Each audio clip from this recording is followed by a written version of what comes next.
مولاي صل وسلم دائما أبدا على حبيبك خير الخلق كلهم.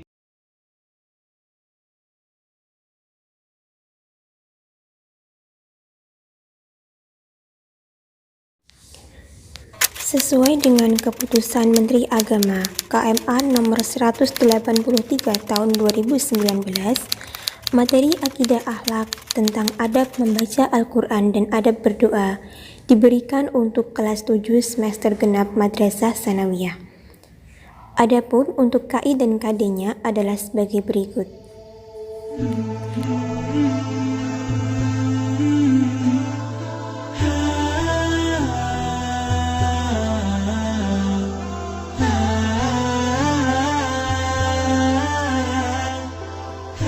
Melalui kegiatan pembelajaran menggunakan model Discovery Learning, model pembelajaran langsung atau Direct Instruction, dan metode demonstrasi, peserta didik diharapkan dapat 1.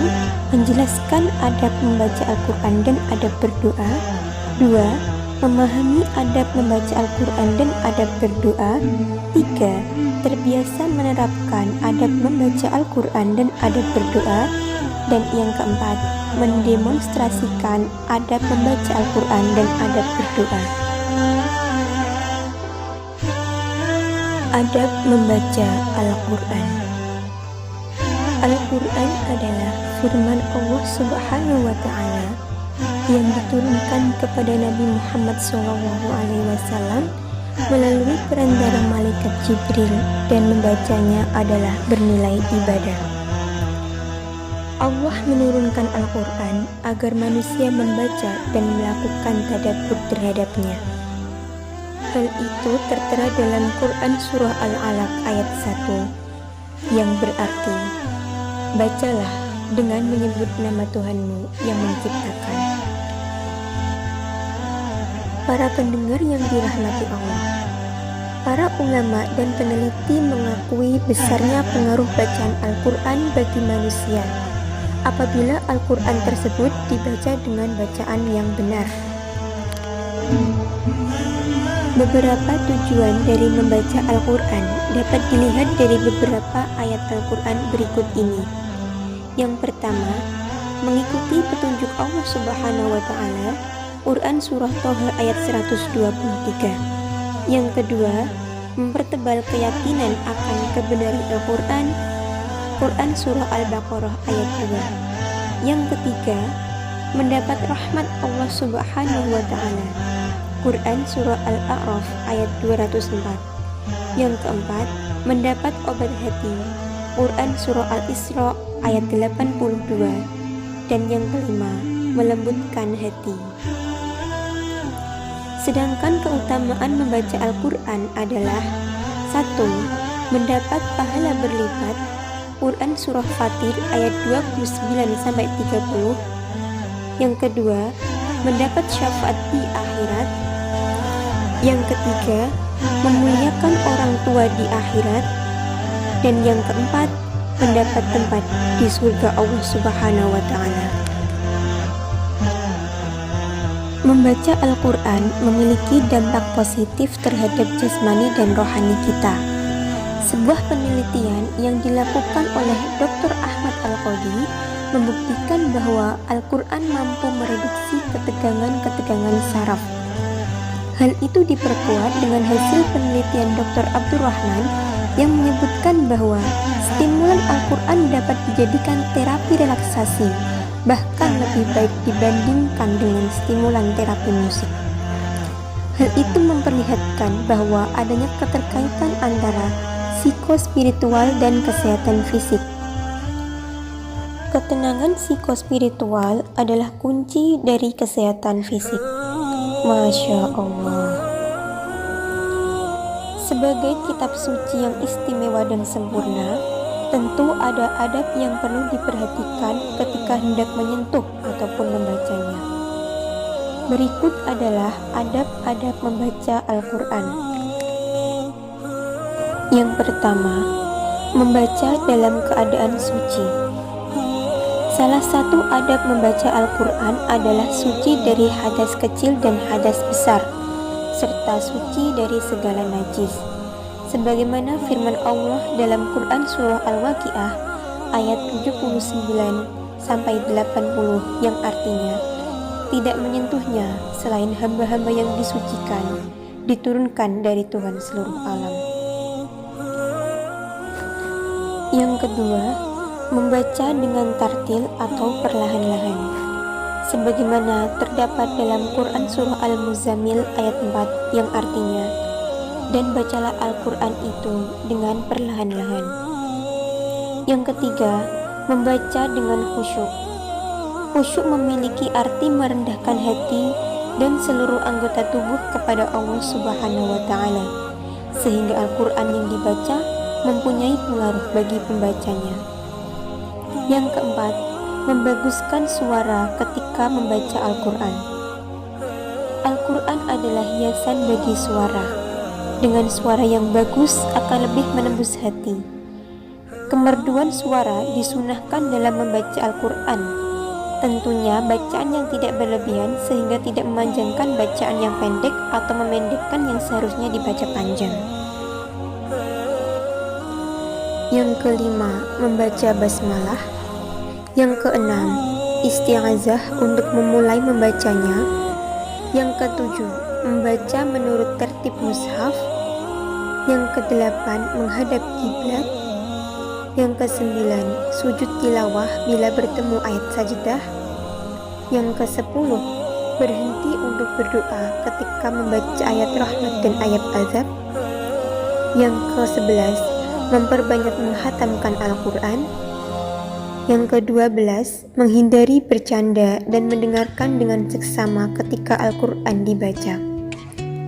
Dan yang ke-13, menutup bacaan dengan memahabenarkan Allah Subhanahu wa Ta'ala dengan segala yang termaktub dalam Al-Quran. Dan yang terakhir adalah mengakhiri dengan doa. Al-Quran adalah kalamullah yang memiliki sifat-sifat yang agung.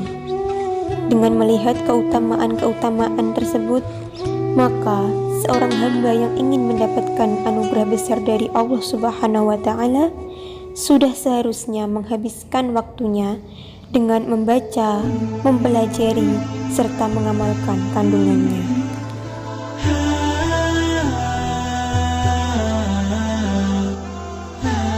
Adab berdoa.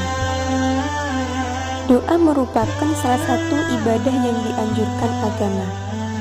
Doa merupakan komunikasi langsung hamba dan Sang Pencipta. Terkait berdoa, Allah Subhanahu wa Ta'ala berfirman dalam Quran Surah Al-Ghafir ayat 60 yang artinya, dan Tuhanmu berfirman, berdoalah kepadaku, niscaya akan kuperkenankan bagimu. Sesungguhnya orang-orang yang menyombongkan diri dari menyembahku akan masuk neraka jahanam dalam keadaan hina-hina.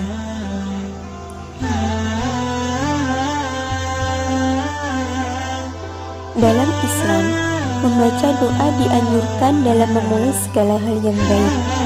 Doa menjadi permohonan agar diberi keberkahan dan ridho dari Allah Subhanahu wa Ta'ala.